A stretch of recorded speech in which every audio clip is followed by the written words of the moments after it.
Hello everyone and welcome to the Ask an Author webinar series.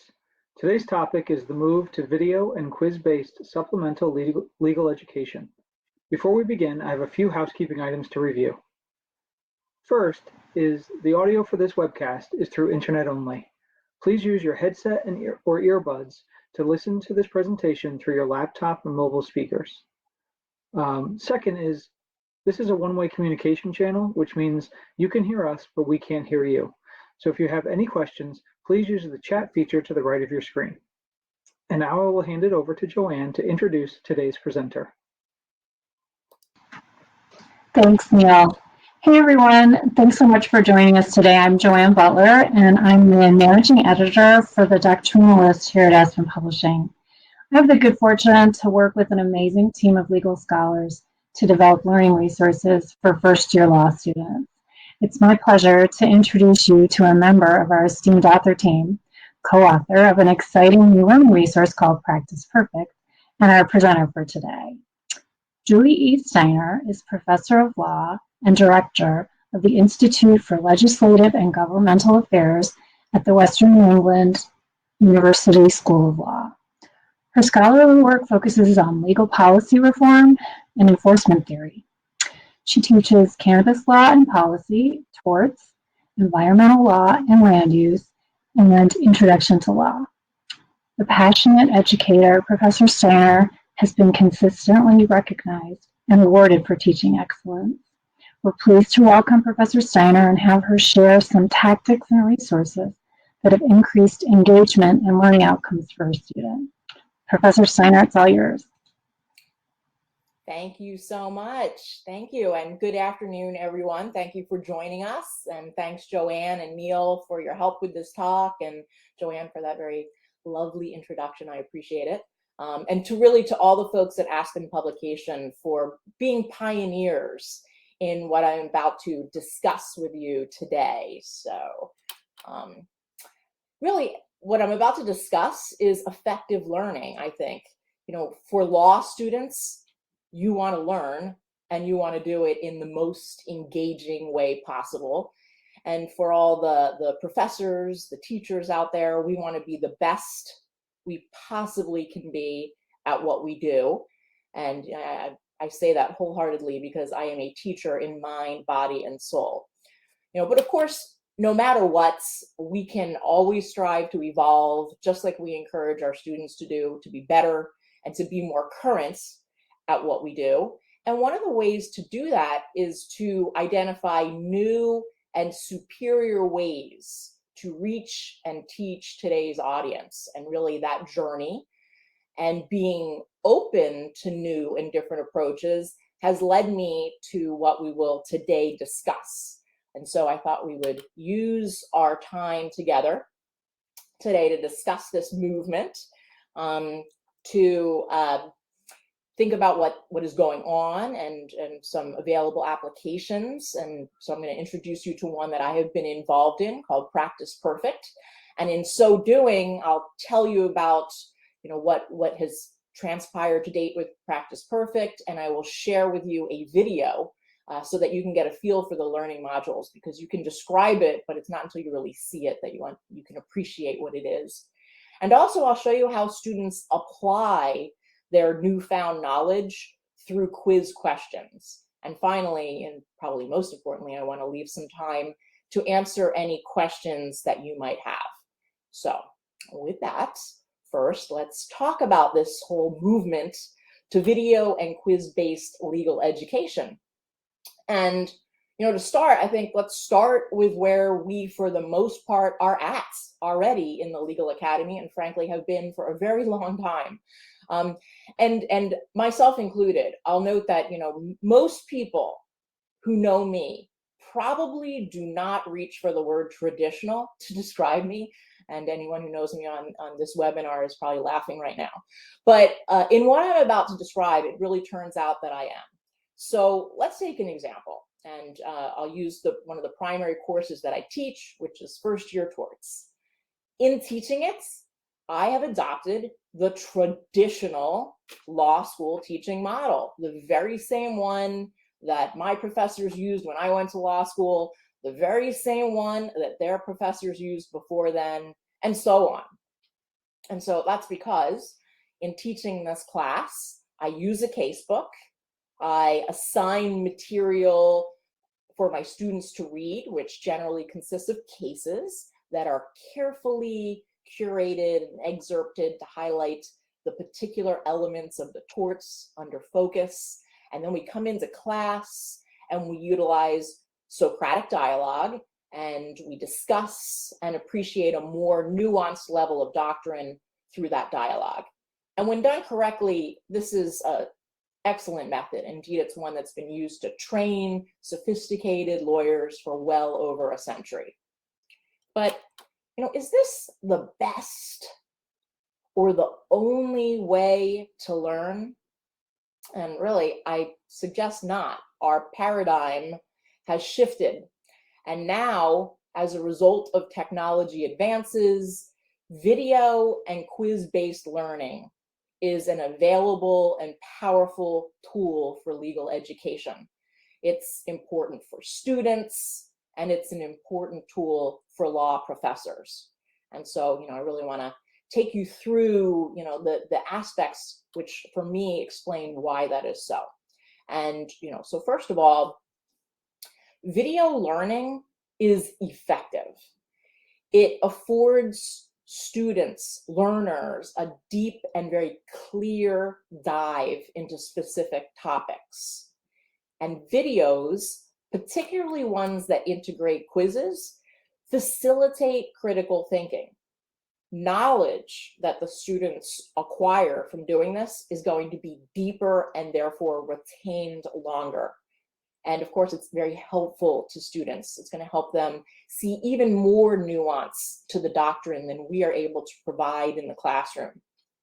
It's going to enable them to apply the material in ways that a traditional classroom, it does to a certain degree, but doesn't fully. And this is going to assist them as legal practitioners. It will help them prepare for law school and bar examinations. And we see that students achieve better outcomes when they're utilizing these techniques. We see it when we're reading their examinations, and of course, student feedback on this is very positive, very enthusiastic. Additionally, video-based learning offers like a multi-sensory learning environment. Visually, the videos are capturing images, and they can transmit information through mechanisms like animation, charts, and graphs that are going to amplify their doctrinal understanding. It's using sound, and therefore it's capturing their auditory senses.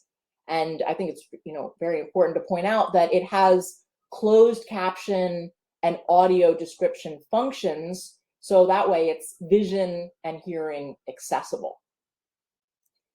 It's very convenient, so students love it in part because they can control their learning environments. This is dramatically more empowering and lower stakes for them than the law school classroom setting. Let's face it, when they walk into a law school classroom, they're not all students, but many are, feeling a bit scared or anxious about the situation. And while we want to give them that experience, learning through videos is more, a lower stake and more sort of welcoming environment for them in many ways. Additionally, they can play these videos over and over again. They can pause the videos, allowing them time for this material to percolate and for them to take notes. And they can also learn at a time when is most suitable for them, rather than being controlled by the date and time that the classroom is set for. And I'd say to all law professors out there, don't underestimate the importance of this for today's audience, for our law students. Additionally, it's stimulating, it's interesting. We can use storytelling techniques to captivate the audience. And it certainly supplements their understanding of what's going on in the classroom by clarifying any unresolved questions they might have. It tends to be more interactive. And there's something I really want to point out here, which relates to equity. It reaches every student. If you step back and think about Socratic dialogue, which again I use, so I am not, anti-Socratic dialogue or traditional learning, but when we think about what's going on there, the Socratic dialogue tends to engage one-on-one, or perhaps professors are using a panel of students, but still when you're talking to a student, you're talking one-on-one. The other students are learning by active observation, and certainly that's a critical skill, and we want students to get that, but it's a markedly different learning experience. Videos provide the best opportunity to achieve equitable teaching, and they're going to engage each viewer to the same degree and generally speaking in the same way. And I really can't emphasize this one enough. Students really enjoy it. From the feedback we receive on our videos, we hear how students like the delivery, they appreciate the material. And this is something that, video watching is happening right and left now through social media and other platforms. So it's available. A few years ago, putting something like this together would have been cost prohibitive and entirely too complex from a production standpoint. But our world is changing, and this option now is available and it's affordable. And because of all of this, and because I strive to evolve in what I'm doing, I try not to ever sort of hit repeat on a course. I now incorporate videos and connected quizzes into my course. I do it because it helps my students, and I do it because it helps me. For me, I find that the time I can spend with my students is so limited and precious, and this helps me expand what I can cover in that limited time, particularly with multiple choice questions and the variety of examples that it gives. This is really important to me because this, where we tend to somewhat teach to an essay style examination, having this type of questioning, these multiple choice questions and these options, really prepares them in a way that I can, ensure is happening for the bar, and also, in different ways for law school examinations. So I really look at this as a win-win for them and for me. But I do want to make clear at the outset that to me, video-based learning is a supplement to, and definitely not a wholesale replacement for, the classroom environment. The classroom environment is the most critical environment for educational learning, especially at the law school level. Video-based learning is sort of a critical supplement. Okay, so now let's take a look at an application which I've been mentioning and tell you a little bit more about what's developed there. And so recently, in collaboration with Professor Joe Glannon, who I know is here, and Professor and Associate Dean Pat Chin, both of Suffolk Law, I think Pat's on the webinar, but I'm not sure, along with Aspen Publishing, I helped develop an educational series that I've been referring to called PracticePerfect Torts. And this is part of a larger project called PracticePerfect. Alliteration. And I'll say PracticePerfect is really the brainchild in many ways of Joe Glannon. Joe is just an amazing guy, and he is the author of the very popular examples and explanations. I use these in torts, and also the supplemental guides that bear his name, the Glannon guides. And so, he's really been about supplemental education, and he's thought, long and hard for many, many years about how to put together multiple choice questions with, excellent explanatory examples and explanations that help students apply material. And so really all of that goes into PracticePerfect. PracticePerfect is a video and quiz-based legal supplement that teaches a legal subject, in my case, torts, through animated subject matter videos, and it incorporates a plethora of quiz questions. And some of these questions are posed to students while they watch the video. Indeed, students must answer them to proceed. Others are posed after students watch the video, and there's going to be sets of quiz questions that are utilized so that they can continually apply and recall information, and also so that they can see how particular subject matter that they might be taught in discrete modules actually overlaps. For example, all intentional torts overlap. Particular defenses overlap. So you'll see us pull together in PracticePerfect torts, all intentional torts and defenses by way of one example. Users can also build their own quizzes, selecting topics that they personally want to concentrate on, and then the computer will pull from the available quiz set and populate a tailor-made quiz.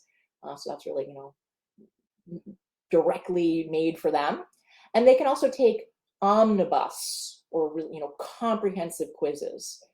So all of this comes together, and they can track their progress to supplement what they're learning in the classroom. And of course, students can purchase this and often do on their own, and professors like me, can utilize it as a supplement for the course, or can even build a course around it. I'm happy to talk about that more in the Q&A. And I'll pause here for just a moment. If anyone is thinking of questions, feel free to go ahead and throw them into the chat room, and we'll be addressing those at the end of the webinar. So now I'll tell you a little bit more about what's going on and the process of PracticePerfect. In doing this, I really was kind of blown away by the large creative team that it required. Together, in a way that I'm going to describe, we collaborated on this project, and that's why I've really, it truly took a village. And in fact, it was an international village that made this. And most importantly, this is designed by subject matter legal experts, law professors, ones who have taught what they are doing in PracticePerfect for a long time. And that has a lot to do with the quality of the outcome. So it's really, these legal experts, law professors, who design and craft the doctrinal components of PracticePerfect. And in many ways, it's the publisher who's transforming that substance into an animated creative process. And they're doing even that in collaboration with the professorial team. And this whole process involved animators, many editors, lots of peer reviewing, all of that together to make it what it is. And in a world right now where everyone is becoming a content creator, I like to say, guess what? We're content creators now, and we truly are. So let me tell you a little bit more about our creative process so you can appreciate what goes into this whole thing, because I certainly didn't appreciate it all until I went through it. So we first broke the subject torts down into its component parts with the intention of creating separate, approximately 10-minute video modules for each component. And so that's where you get this table of contents. We then drafted a script for each component, which we circulated and really peer reviewed for one another. We then created an audio recording of the script, personally, my favorite parts, and here is a picture of me hamming it up in the sound booth. We then annotated, after getting our WAV audio file back, we would listen to it and annotate our script to sort of guide the animators through the script and through our thoughts of how to visually present the material. So again, there's a doctrinal component here, thinking about not only what we're saying and what we're hearing, but what that should look like and all the different things that we can communicate and teach others through the visuals. We also thought a lot about the diversity of the characters that we're presenting, which is obviously so important for a diverse audience. And so whether these are a plaintiff or a defendant, whether this is a judge or an omniscient narrator, we wanted to make sure that, you know, the audience feels included. The animation team would return a storyboard, which was our first rough visual and an important time to make suggestions or catch issues. The storyboard was then turned into an alpha video, and that's, you know, sort of, again, you're sort of developing and developing and developing your animation. This is another time to really make important suggestions, catch issues, think about, you know, being off by a second on something. The alpha video turned into the beta video and more refinement of our ultimate creative project. We're peer reviewing this for one another, and sometimes we would need to do even further refinement beyond that. Now, all the while, as this is going on, I mean, it's really, by the end, it's like a 24-hour round-the-clock endeavor. All the while, we were putting together a variety of peer-reviewed quiz questions and explanatory answers. We're thinking about, you know, classic pitfalls that, you know, that students, you know, student minds might go down, and trying to catch that and give them explanatory answers so that we can help that guide them as they take these quizzes. Of course, working with, you know, Joe and Pat on that was just fantastic.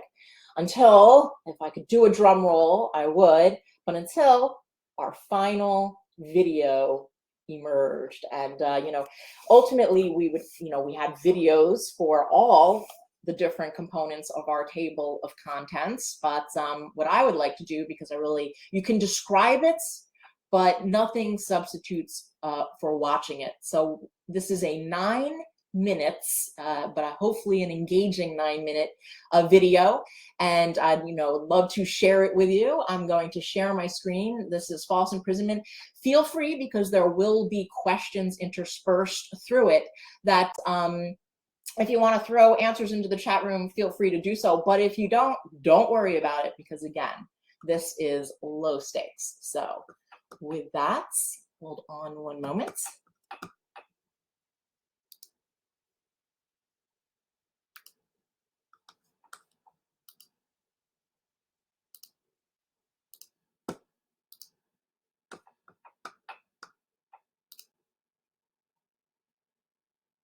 Welcome back to Practice Perfect, Torts thinkers.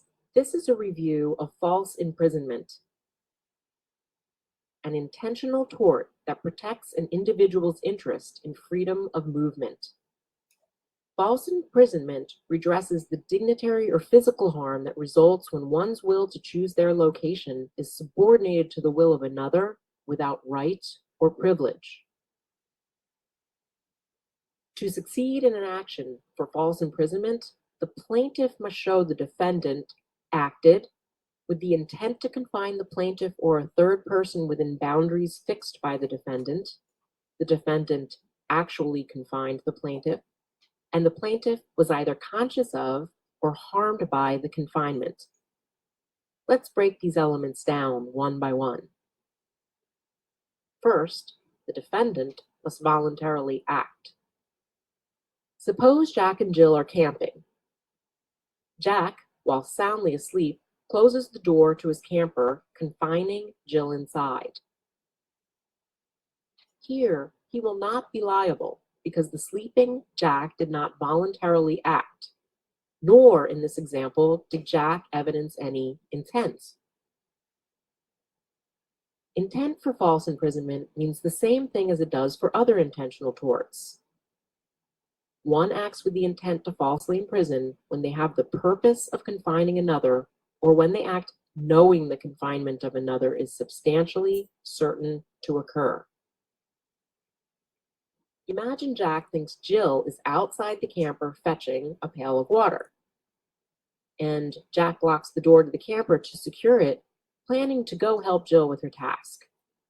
Unbeknownst to Jack, however, Jill is inside the camper.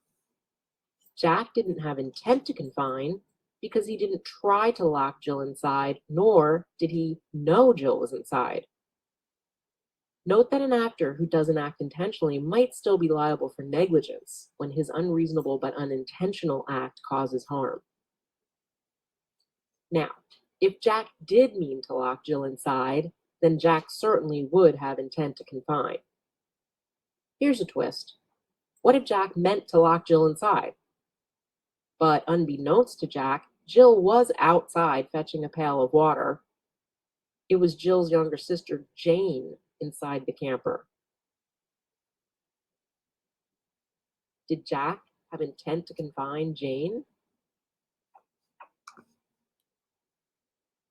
What do you think?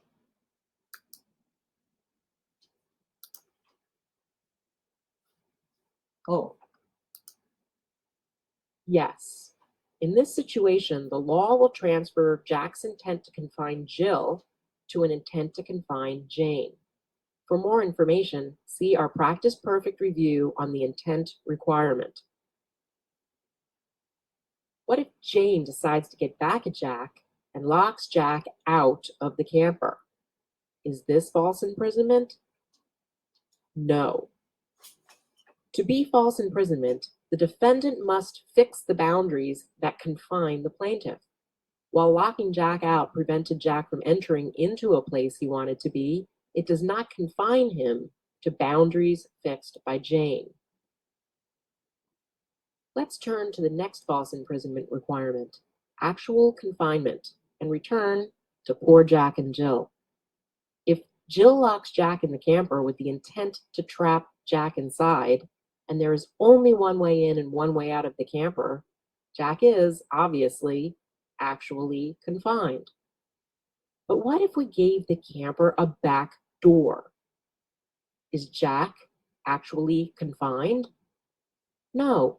An actor is not actually confined if there is a reasonable means of escape that they know about. In our example, Jack certainly knows about the existence of his back door, and it's reasonable for him to use it, even if he prefers the front door. Sometimes a question can arise as to whether an escape route is a reasonable means of escape. Suppose this camper didn't have a back door, but instead had a window Jack could readily crawl out of to safely reach the ground outside. Is Jack actually confined? No. It is unreasonable for Jack to refuse to utilize a known avenue of escape merely because it entails a slight inconvenience. What if that window was too small to fit his body? But Jack could use an available axe to chop away at the wall and enlarge the opening. Is Jack confined? What do we think? Yes. That is not a reasonable means of escape, and Jack is actually confined. Well, this camping trip is not going well. Later on, when Jill uses a ladder to climb on top of the camper to do some repairs, Jack took his revenge by moving the ladder away. Is Jill confined? Yes. The restatement makes it clear that one is confined if there is no reasonably safe means of escape. Here, Jill might easily get hurt if she were to jump down from this camper, so Jill is actually confined. The restatement also clarifies that one is not required to take an available means of escape if the circumstances are such as to make it offensive to a reasonable sense of decency or personal dignity, or if one does not reasonably know of the means of escape. As you can see, there is a lot to this confinement element. For example, if Sally uses a gun to coerce Harry to drive to the bank and withdraw a large sum of money, Sally has confined Harry in this moving car. Confinement may be by actual or apparent physical barriers. For example, if Darlene uses a wheelchair and is unable to move without it, Dan confines her if he takes her wheelchair away with the intent to keep her in her bed.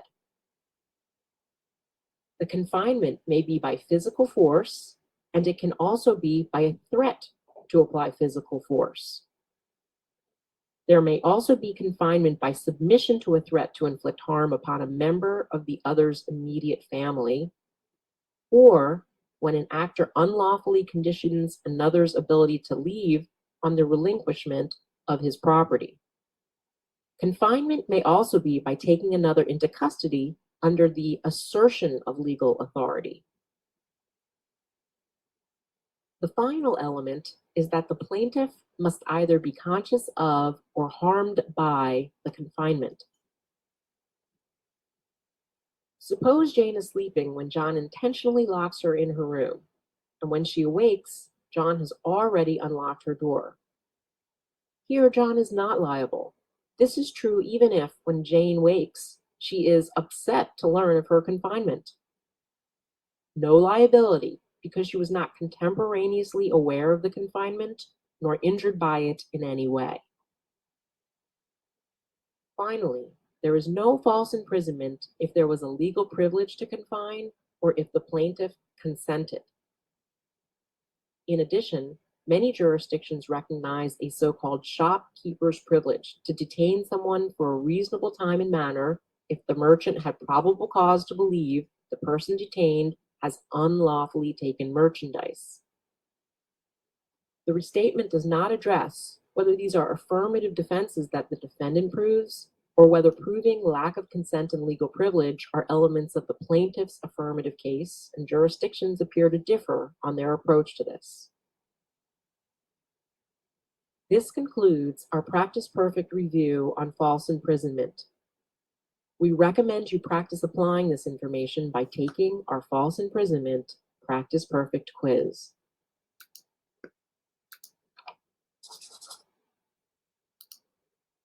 Okay. So, that gives you a feel for the video modules. And one other thing that I wanted to do is just kind of explore just momentarily what the quizzes look like and how you can navigate the quiz function on the website. So give me one moment to again share my screen to do that.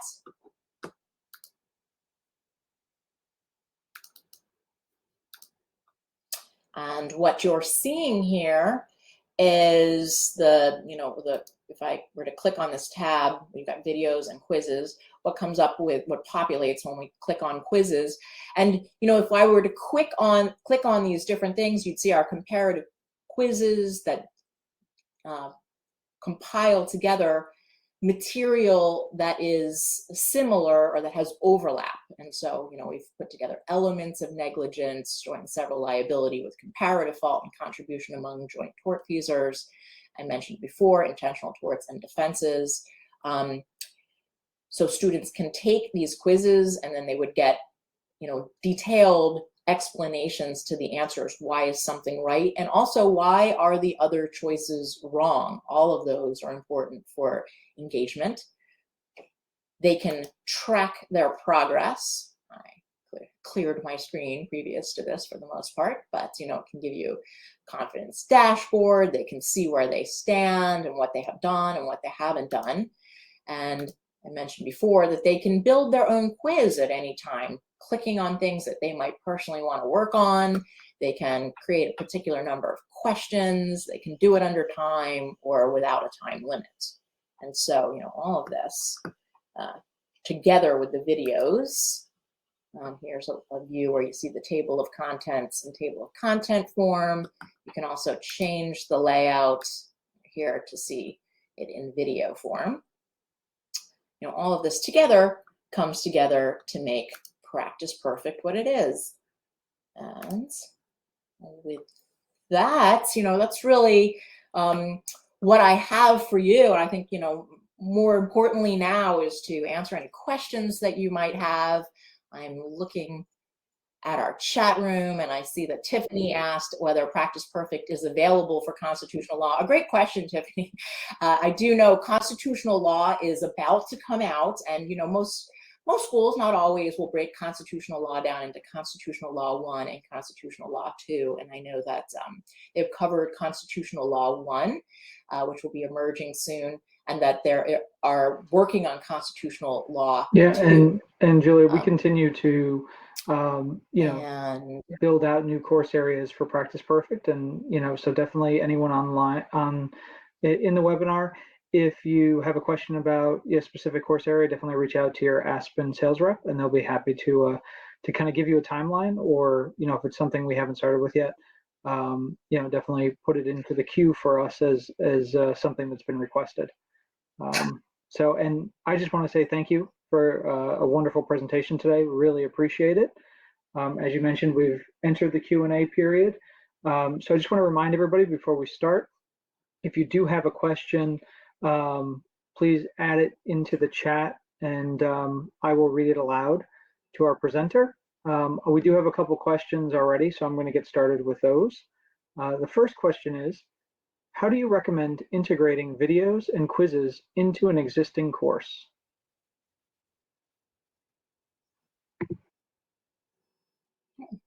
well, this is the situation that I found myself in. So, I've been teaching torts for about 15 years, so I obviously have an approach that I have worked on and that I'm very comfortable with.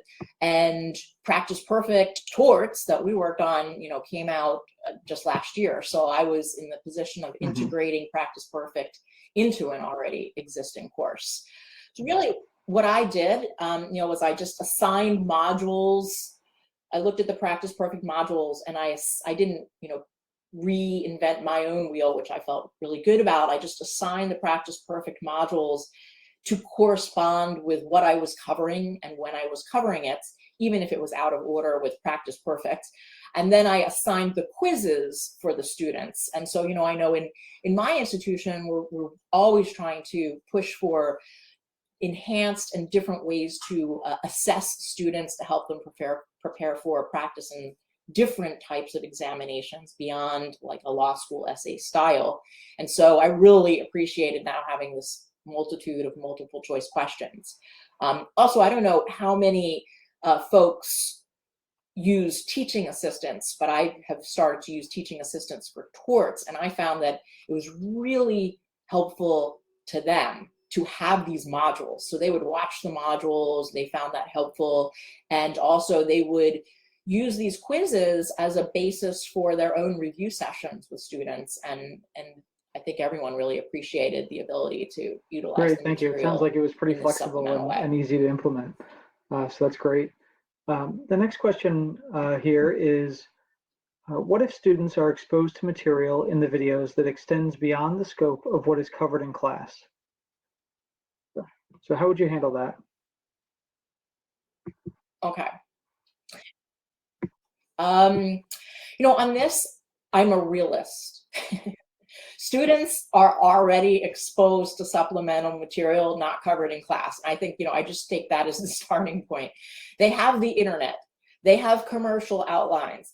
They have videos on YouTube that are taking them through Paul's graph or whatever case there is, by who knows who, right? And by the way, they have access to PracticePerfect anytime they want it, whether assigned it or not, because many students will sign up on their own, which they're just like buying any supplement they're able to do. So I look at this as, exposure that is commonplace, and I would rather control this information and think about how it integrates in my course than having students just picking up on whoever posted some kind of video.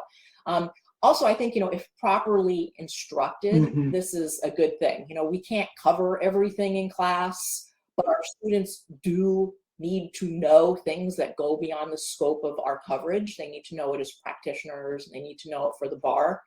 So I invite curious minds to learn more about the subject, but I'm also very careful to clarify that what they're going to be tested on in my class is what I assign. And so when they get into extraneous material, they need to be very aware when it goes beyond what is assigned, because it's not something that I will be looking for on an examination to ensure parity of grading. Okay. All right, great, thank you. Before I move on to the next question, I do want to pause and remind our audience, if you do have any questions, feel free to type them into the chat feature to the right of your screen. And I will be leaving the platform open for a few minutes after the webinar has ended. So if any questions come in at that time, we will get them over to Julie, and we will get an answer back to you within 24 to 48 hours. So with that, I will move on to the next question, and that is, if you were designing a course from scratch, how would you use these videos and quizzes?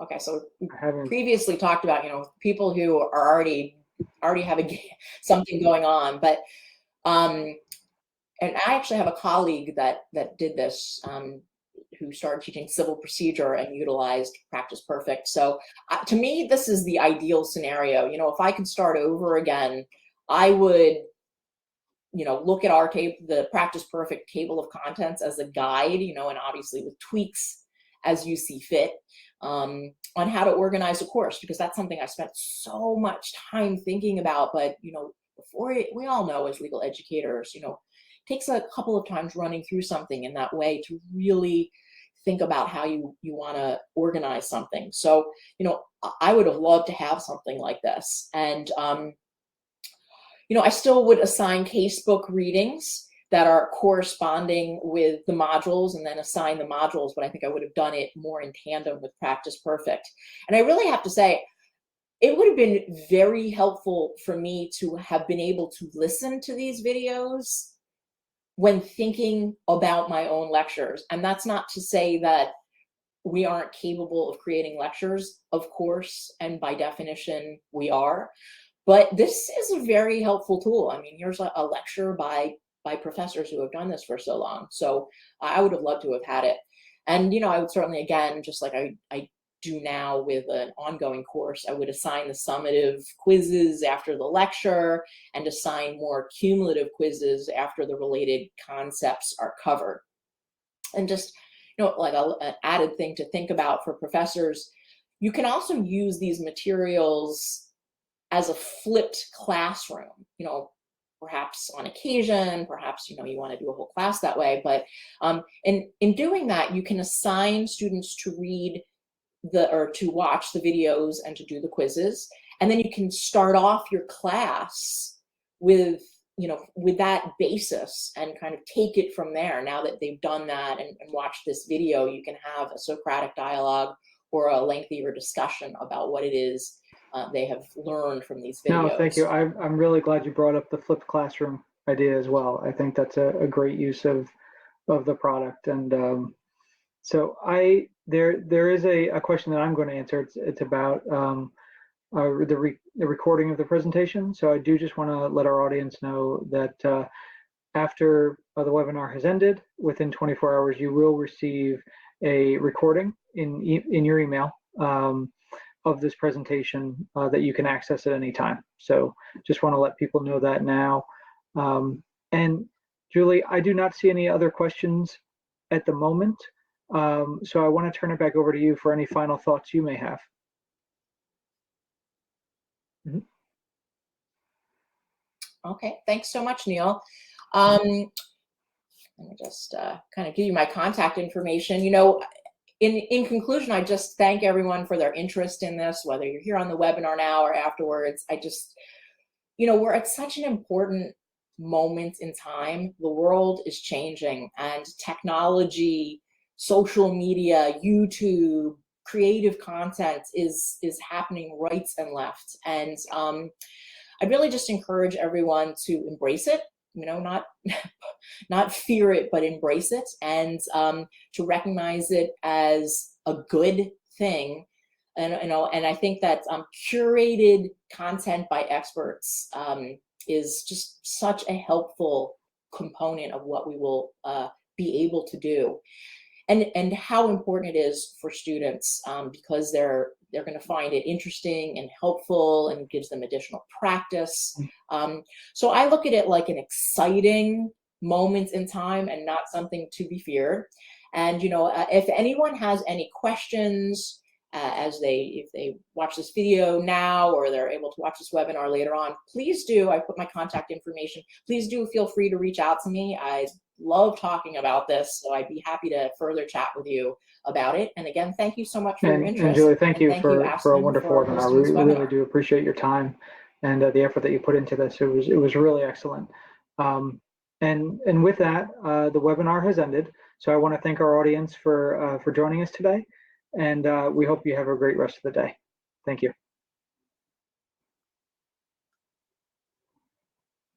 Thank you.